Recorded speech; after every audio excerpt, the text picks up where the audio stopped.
Alright, so today we're going to be making red velvet Oreo cheesecake. First thing you're going to want to do is get 17 Oreos.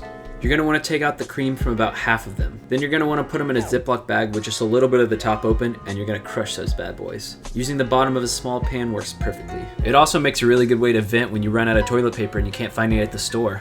So once you get it to the consistency of about small and medium crumbs, you're going to want to put it in a medium bowl and combine it with a tablespoon of sugar and a quarter cup of melted butter.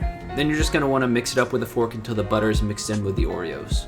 It'll look something like this. And don't worry, all that extra Oreo cream didn't go to waste. I made a mega Oreo. Next, you're going to take your springform pan and you're going to start to grease the sides with a baking spray. It's even better if the baking spray has flour. It should look something like this.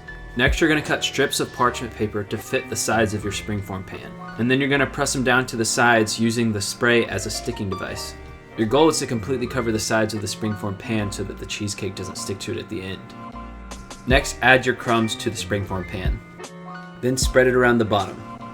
Once you spread it out evenly, you want to use whatever flat surface you can to press it down to the bottom. Now, I don't have anything good for this, so I just use a bunch of different things. Whatever gets the job done, you know what I'm saying?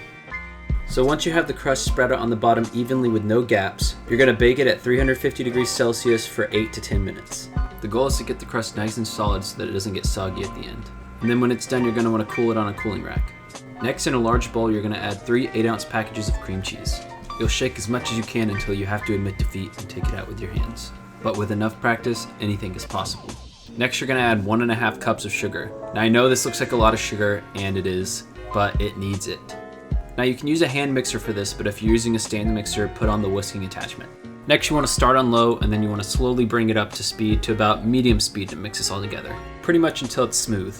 The highest I would recommend going is about 6 on your stand mixer. If you see a lot of the mixture coming up the sides of the bowl and not getting mixed in, then you're going to want to make sure to scrape that down with the spatula. And then just continue until, like I said, it's smooth.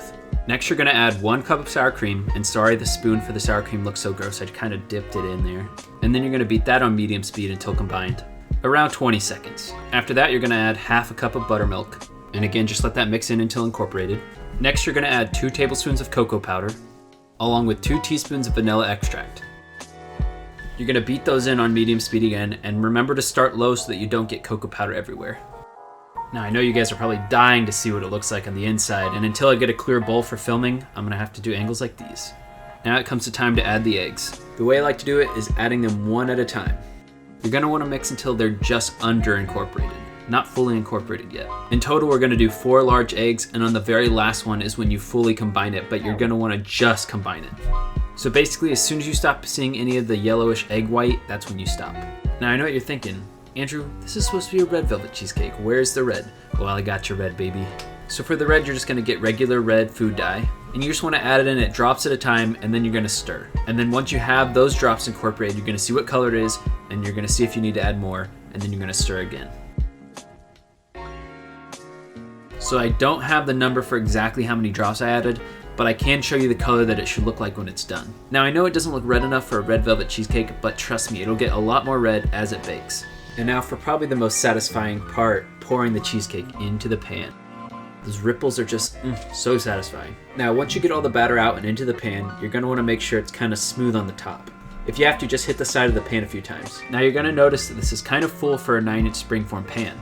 And it kind of is, but it will rise, but then fall again as it's cooling, so don't worry if it's a bit over the pan. Now, the next step is that you're going to want to cover the bottom of the pan in aluminum foil. And you're just going to want to roll up the sides of the aluminum foil like this so that it wraps around this pan. And then do the same thing on the other side. Now, the purpose of adding aluminum foil is so that water doesn't seep into the bottom of the pan while doing the water bath. Because of this, make sure you're using plenty of aluminum foil. If you think you're using too little, add more. And then as you can see, what I'm doing here is just alternating the sides of the aluminum foil so that they cover all sides evenly. Don't be afraid to add even more foil than this. Now for the water bath, you're going to use the deepest cookie sheet you can find. Hopefully you have a baking sheet that's very deep. And you're going to want to add about as much hot water as you can that you don't think will overflow the pan and that you can get into the oven. The purpose of the water bath is to keep the top of your cheesecake from cracking, which if you're not putting icing on your cheesecake like I'm not, then it's going to be for looks. Now after you have that ready, you're going to want to put it in the oven at 350 Fahrenheit for 90 minutes. But make sure that you check your cheesecake around 80-ish minutes. And don't spill that water from the water bath or I will kill you. Now to test whether or not your cheesecake is done, you just want to take it out around the time you think it'll be done, and you want to hit it with something to see if it's jiggling a lot. Don't be afraid to even hit it harder than what I was doing in the video, or shake the rack, just to make sure. But when you know, and I'm going to show you the clip of when I knew. Oh baby, that's done. So what you're looking for here is that it doesn't jiggle too much, and as you can see now we have a perfectly done cheesecake. And you'll notice it is deflated past the wall of the pan like I said, but over cooling time it will deflate. Which leads me to the next part, which is cooling. First we're just going to let it cool on this wire rack for about 10 minutes. Once that 10 minutes is up, you're going to want to go around the edge with a knife to separate the edge of the cheesecake from the edge of the pan. And then after this you're just going to want to put it in the fridge for at least 4 hours, but preferably overnight. Now some people make a sour cream icing to go on top of their cheesecake, but I want the red of this cheesecake to shine through, so I'm just going to make homemade whipped cream. So to do that, in the bowl of a stand mixer, we're going to start with 1 cup of cold, heavy whipping cream.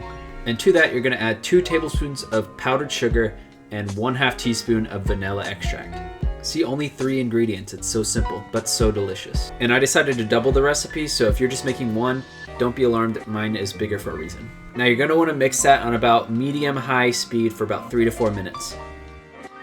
Now normally you're looking for medium peaks, but for this I'm looking for a little bit stiffer, more like Cool Whip consistency. After that you want to cover it in plastic wrap, and then you've made whipped cream. Now you can store that for up to 24 hours in the fridge.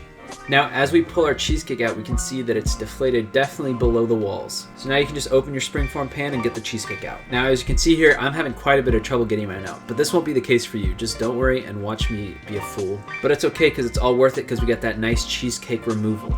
And now that we finally got our cheesecake out, we're ready to slice and plate. And as you can see, the top of the cheesecake looks so good with no cracks.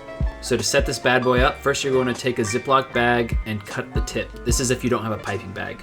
Now I did this off camera, but next you're going to want to spoon whipped cream into the bag that you did and push the whipped cream towards the edge of the hole you made. Next you're going to use your makeshift icing bag to squirt out a dollop on top of the slice. And for not having the proper tip, I'd say that looks pretty good. Finally, just take a quarter of an Oreo and put it right on top for effect. And ladies and gentlemen, there you have it. You have made yourself a delicious red velvet Oreo cheesecake. Mwah.